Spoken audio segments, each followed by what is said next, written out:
Kosho, please entertain us with the Dharma. The Okay. next topic. Yes, hopefully we can enjoy the Dharma together. So so the following topic would be question 29 in the 71 topics of examination. That would be Sorry, just one thing. Sorry for interruption. Daitoku, do you have any urgent question to ask? No urgent questions. I'm here just to absorb the Dharma. Okay. Please continue, Kosho. yes, Sensei. So the last question was the primal vow, which was quite lengthy, but it deserves it because it deserves to be lengthy because the primal vow is the heart of Jodo Shinshu. We are the school of the primal vow, as Shinran Shonin says. So then we have the question or topic of examination number 29. That would be, what does it mean that the primal vow is inconceivable? Like similar to other Yoshi Sensei's topics of examinations, they are very easy to find in his books because normally the answer to the question is in the title of the section. So you can just look at Reverend Joshua Adrian Cirlea's books, and you can find the exact thing that he's looking for in the answer just by the title of the subtitle of the book. So it's quite easy to study along if you are doing this, watching this video later on. So let's go to page 116 of the book, The Meaning of Faith and Nembutsu in Jodo Shinshu Buddhism. He also explains this topic in other books, but here we find it in a very summarized way. So let's go to page 116, and actually you have the title here, The Primal Vow is Inconceivable. Okay, so what does it mean that the primal vow is inconceivable? So first, we're going to take a look at the Lampo for the Later Ages, letter 7 by Shinran Shonin, and I quote, the Tathagata's primal vow surpasses conceptual understanding. It is a design of the wisdom of the Buddhas. It is not the design of foolish beings. No one can fathom the wisdom of Buddhas, which surpasses conceptual understanding. Okay, so here, right from the get-go, we see that something that is very obvious, but is very profound, is that we didn't create the primal vow. We didn't create the Nembutsu, and we are not even the creators of faith. Okay, everything comes from Amida Buddha. We only entrust ourselves to the other power. The recurring example that Joshua Sensei gives in his books is that of a peasant that lives, I don't know, in the countryside, that doesn't know a thing about mathematics or language and doesn't know how to read or write. Okay, so this person basically is living in the Middle Ages, and then you take this foolish farmer, let's call it, to an airplane, yes, to a high-tech airplane, yes. So if you take this foolish farmer to the airplane, the farmer doesn't have a clue how the technology of the airplane works, how the, I don't know, the aeronautic this technology, okay, sophisticated technology. So in the same way, it can be said that all beings in the 10 directions of the universe that are not Buddhas are also clueless as to how the primal vow works. Okay, we know that we entrust ourselves to Amida Buddha, and yes, we receive his transcendental merits from the first moment we entrust ourselves to him. We say Amida Buddha's name, and we receive Shinjin. Yes, we want to go to the Pure Land. We fulfill the 3 requirements of the primal vow, which is to wish to be born in Amida Buddha's Pure Land, to say his name in faith, and to trust Amida Buddha. And then we have these 3 elements, and then we go to Amida Buddha's Pure Land, yes, by virtue of the merits of Amida Buddha. But how exactly does it work? We have no clue. Yes, it's like a farmer who jumps into a plane, has never seen even a car, and then he's traveling across the Pacific Ocean. He only says, okay, I boarded the plane, but now he's flying. So basically, that's pretty much what he doesn't know knows. The flying technology. He can't explain all the mechanism of why the plane flies. Yes, he doesn't have a clue. In the same way, we can't know the detailed mechanism of Amida's salvation. We just know he saves us. Yes. That's basically what we know. So we are as clueless as this farmer. So we only entrust ourselves to Amida Buddha, but how does exactly the Amida Buddha does what he does? We have no clue. Yes, we will discover that when we are Buddhas ourselves. And that will be after we die and after we go to Amida Buddha's Pure Land, of course. I have here another passage from a collection of letters, letter 10, Shinran Shoni. He also says, further, with regard to other power, Tariki, which means the power of Amida Buddha, since it is inconceivable Buddha wisdom, the attainment of supreme enlightenment by foolish beings possessed of blind passions, comes about through the working shared only by Buddhas. It is not in any way the design of the practitioner. Thus, no working is true working. Working that is negated refers to the calculation of person of self-power. Concerning other power, then no working is true working. So be careful here. This is not a koan. This is not a same koan. No working is true working. That sounds very mysterious, but actually this is very simple. It means that we don't go to the Pure Land by our own effort. Yes? Okay? So we don't do anything. We only entrust ourselves to Amida. And what is not working? Self-power is totally useless to go to the Pure Land. We entrust ourselves to Amida Buddha. And what is the true working? But that is Amida Buddha's working, the Tariki, the other power of Amida Buddha. That is true working because he knows what he's doing. We don't know what we are doing. We only entrust ourselves to Amida Buddha, but we don't know the details. We only entrust ourselves to Amida Buddha and we avail ourselves of the power and the transcendental merits of Amida Buddha. Yes? So this is very important for us to understand. Okay. Then Jodo Sensei also gives the analogy of the plane. I have already given, yes, so we don't have any idea, yes. And let me also go here to another quote. This quote is from, and also the Matosho, the Land for the Later Ages, later number 9. Then Shinran Shonin says, once you simply realize that the vow surpasses conceptual understanding and with singleness of heart realize that the name, Amida Buddha's name, surpasses conceptual understanding and you pronounce it, why should you labor in your own calculations? Yes, it seems that with all your attempts to understand by reasoning and by learning, you have fallen into confusion. This is Shinran talking to one of his disciples, that he seems to try to rationalize his way into the primal vow. But he says, it is completely in error, says Shinran. Once you have simply come to realize that vow and name surpass conceptual understanding, you should not calculate in this or that way. There must be nothing of your own calculation in the act that leads to birth in the Pure Land. You must simply entrust yourself to the Tathagata, to Tathagata Amida. So we shouldn't presume to understand, the inner workings of the primal vow. Of course, we should know the 3 requirements of the primal vow. Is to say Amida Buddha's name, to have faith in him, and to wish to be born in the Pure Land. But other than that, we only understand the general things, that we attain enlightenment in the Pure Land. But how does Amida does this? How does he do it? It's something that only Amida Buddha knows and all the Buddhas know. Only enlightened beings can understand an enlightened mind. Unenlightened beings like ourselves can only understand samsaric phenomena. Okay? So this is very easy. But sometimes people forget. Sometimes people try to adapt the Dharma to an unenlightened mind. And this is totally useless, okay?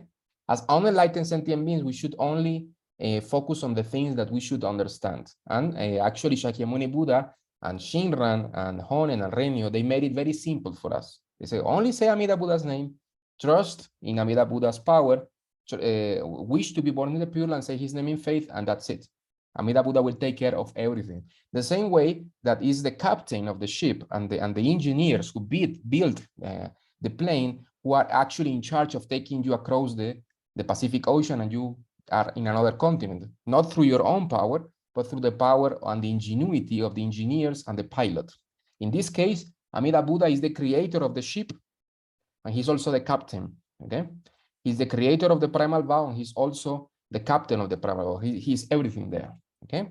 He's the creator of the Pure Land as well. So you could say that Amida Buddha is the owner of the method, and he's the owner of the destination, yes? The destination is his Pure Land, and he's also the owner of the means of the transportation to the Pure Land, okay? So as long as we entrust ourselves to the creator of the Pure Land and to the creator of the method to attain birth in the Pure Land, then we are all good to go. Yes, we only entrust ourselves according to the 18th vow or the primal vow. Yes. Many nowadays Buddhists like to play smart and talk about and use terms that they don't really understand, like non-duality, oneness, and so on. Yes, actually, Joshua Sensei has one video. It's also translated into Spanish where he says, don't try to play smart with non-duality and just entrust yourself to Amida Buddha. It's like a 7-minute video. You can find it here in our in this playlist. Because you can't understand such things until you really dwell in ultimate Dharmakaya. You can't understand non-duality. You may talk about non-duality, you may play smart to impress some chicks, but you are not in dwelling in non-duality. Yes, I want to, for example, before I came to Jodo Shinshu, I used to play smart with Dzogchen, which is the highest teaching of non-duality in Tibetan Buddhism. And I used to practice this, but you know what opened my eyes is when I started to read the book of actually practicing Dzogchen. It's very nice to talk about same passages and sutras, to talk about it, blah, blah, blah. But to actually dwell in the Dharmakaya is another thing, yes? And to actually do the procedures of arriving there. Like, for example, I was reading this Dzogchen manual. He said, okay, now you know the theory. Now go to practice in a cave for 4 years, and only, I mean, those were things that were out of the question for me. So I started to laugh at myself, in believing that, oh yes, you believed that this was easy, but it is not easy. Yes, so this applies to all other, to Tantric Buddhism, to Theravada, to other Mahayana schools.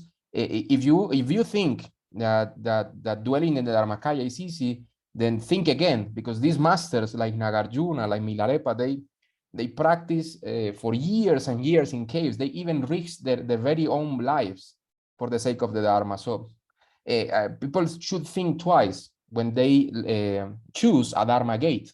And the Dharma gate of the primal vow is the gate through which fools and saints can attain the exact same result. The same way that a baby and a grown man are taken by the same ship across the ocean. They rely on the same ship. So it doesn't matter if you know how to swim a little bit, you just rely on the ship. Yes, it doesn't matter if the baby doesn't know how to walk. They rely on the ship. Also, we are on the same boat in the primal vow. And you, as long as you are not enlightened, you stick with the duality of the one who saves, that is Amida Buddha, and the one to be saved, that is us. And you don't play smart. You don't go beyond that, because you can't actually go beyond that. You can only fool yourself that you can go beyond that. Yes, you cannot go beyond that. And as Joshua Sensei says, if you truly understood non-duality, you should, burn your hand. And you said, does it hurt? Yes, it does. So that means that you are still in duality, because you believe this is your hand and it hurts. And the other thing is that, Shakyamuni Buddha, when he taught many Dharma gates, and the Dharma gate of the primal vow is a happily dual Dharma gate. Yes. So in the larger sutra, you see descriptions of the rivers, the ponds in the Pure Land, the jewel trees, Amida Buddha. He established a difference between samsara and the Pure Land. So in the same manner, we should rely on the words of Shakyamuni Buddha that are clearly dualistic in nature, okay? To understand, of course, that when we reach the Pure Land, then we will understand everything there is to know about non-duality. Yes, until then we simply accept that for us samsaric beings, the reality of the Buddhas, of the Pure Land, and the way Amida Buddha saves us is inconceivable. We know it works, but the technical details we will know when we go to the Pure Land.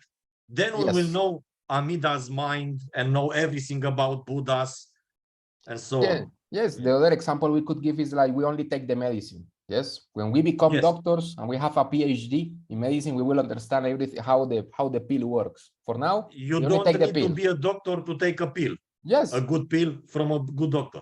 Yes. You only take the medicine and you are saved. Yes. I just had a question. But even if you practice these Dzogchen teachings and you were in a cave for 4 years or 40 years or 50 years, aren't we in the Dharma ending age? Like, isn't it even, it's not even impossible to reach enlightenment? Or am I wrong? I just had that question. It is impossible. But these Dharma gates, other than the primal vow, were made especially for people and are still supported by various Buddhas in this last Dharma age for those who can't yet entrust to Amida Buddha. Because, Buddhas want to keep people inside the Dharma, near the Dharma, in connection with the Dharma, with various Dharma gates. They don't want to lose people. If they can't entrust yet to Amida yet, they invent or support other Dharma gates so that they can still be kept there inside the Dharma, connected to the Dharma. Yes. Until one day, perhaps sooner or later, in other lives, they will be able to entrust to Amida, or perhaps they will be reborn in the time when Maitreya comes, and then they will be able to continue their practice in a beneficial environment in the presence of Maitreya Buddha. So this is Buddhas never teach only one method. One method, like the primal vow, is the universal method, the method of all Buddhas, the method that all Buddhas teach, and it is the teaching, their supreme teaching and their ultimate intention for coming to this world, their true intention of coming to this world. But because they know other people, not all sentient beings can entrust to Amida, then they help them on other Dharma gates. Yeah. Yes, and even inside the Dharma gate of the Pure Land, there is also the 19th vow and the 20th vow. Yes. Also in the tantric lineages, we have the Powa lineages that they try to reach the Pure Land through self-power to attain birth, according to our Jodo Shinshu understanding, in the borderland, not in the center of the Pure Land, through which only those who follow the 18th vow enter. Yes. And we will speak more at length about it in other topics. Those other practices related with Amida Buddha can be comprised in the 19th vow. Yes. Yes. Indeed, Amida Buddha made his 19th vow, especially for those who still cling to their so-called self-power, to their so-called merits, and who can't dedicate themselves to the 3 requirements of the primal vow. See? Yes, and actually those beings that practice other Dharma gates, if they do it with sincerity, it's not like they completely wasted their time. Okay, of course, maybe they are not attaining enlightenment, but they are creating still a connection.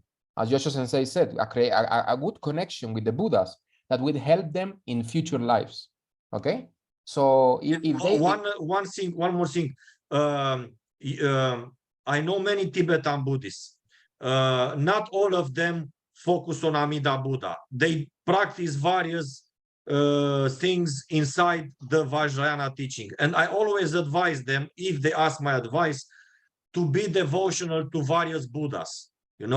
At least if they can't entrust totally to Amida, to still combine self-power with reliance on various Buddhas, on Taras, on Padmasambhava, to recite the mantra of Padmasambhava, to recite the mantra of Tara, of Avalokiteshvara. So not rely completely on themselves. And actually, Tibetan Buddhism is not a path of total self-power. No, there is a combination of various self-power practices combined with the help and support of various Buddhas. Yes, so it's I encourage people to at least make bows in front of various Buddha's images, to offer incense, to say the 3 refuges. These things matter a lot. Even if they don't have faith in Amida Buddha, yes, these things matter a lot in this last Dharma age. Yes, even in the highest lineages, like in Dzogchen, the devotion is very important. They have many pujas and many devotions towards the Buddhas of the 10 directions. So devotion is the beginning and end of the path. Yes, so and the fact that we are now following Amida Buddha and have faith in Amida Buddha is also due to, and we met with Amida Dharma, with the larger sutra, and we were open to it and accept the larger sutra in faith, is because we had devotion towards various Buddhas in the past. That's why. And those Buddhas helped us to come and meet Amida Buddha. So it is all connected. Yes, all Buddhas protect the primal vow. And actually, Yosho Sensei and myself as well, and many other members of our Sangha have had experiences in which Avalokiteshvara or Padmasambhava guide us to the primal vow. We feel Yes, this. When I became a Buddhist many years ago, I simply, in my first day as a Buddhist, I said the 3 refuges and then prayed to Avalokiteshvara Bodhisattva to guide me and protect me on the Buddhist path. In that very night, I had a very beautiful dream that I entered a big a hole in the ground, and there I saw an old woman, an old lady, and I gave her something which signified my devotion, and she turned around and transformed herself into a very beautiful bodhisattva, and she was Bodhisattva Avalokiteshvara. And and I always consider that Avalokiteshvara guided me to Amida Buddha, because even when I practiced Zen, from time to time I prayed to Avalokiteshvara, please help me on the path, help me practice exactly what I need, and so on. Yes, and also, yeah, other Buddhas help me too. When I was a member of a Taiwanese Zen temple, one of the monks there taught me about praying on prayer beads, and he said, yes, you say Namo Kuan Yin Pusa, which was a prayer to Avalokiteshvara Bodhisattva. And my devotion toward her was so great that we had at one time at the Vietnamese Community Center here in Houston, this huge statue of Avalokiteshvara Bodhisattva. And I went when I was having a very hard time in my life and just poured out my heart before the statue and offered incense. It wasn't long after that, as a Zen Buddhist, that I found that book on Chinese Yanfo, Amitofo chant. And that was my introduction to Pure Land Buddhism. But that happened not long after I consecrated myself, so to speak, to Avalokiteshvara. And they're all connected. My experiences in Nichiren Buddhism, as a Vietnamese Mahayana practitioner, as a Taiwanese Zen Buddhist, and as a Korean Zen Buddhist, all of those came together, the rich heritage. And eventually bringing me, it kind of eased me into the Pure Land. And then I met Paul Roberts and received Shinjin, and the rest is history. But yeah, Sensei told me once, you said, no, we must never criticize other Buddhist schools, because these are the expedient means by which the Buddhas guide us. And they guided me to Amida through various. Yes, also in Nichiren Shu, even if their founder, I personally admit that I don't like Nichiren at all, because he didn't talk in good terms about Nembutsu and Pure Land and Amida Buddha. But the fact that Nichiren Shu followers recite the name of the Lotus Sutra, that is very good. You know, to give praise to the Lotus Sutra, that is a wonderful practice. So yes, they too are in connection and kept in connection with the Dharma. And this is why even if I don't like Nichiren, I never criticize the recitation of the Daimoku, because that is good. Yes, yes, I agree.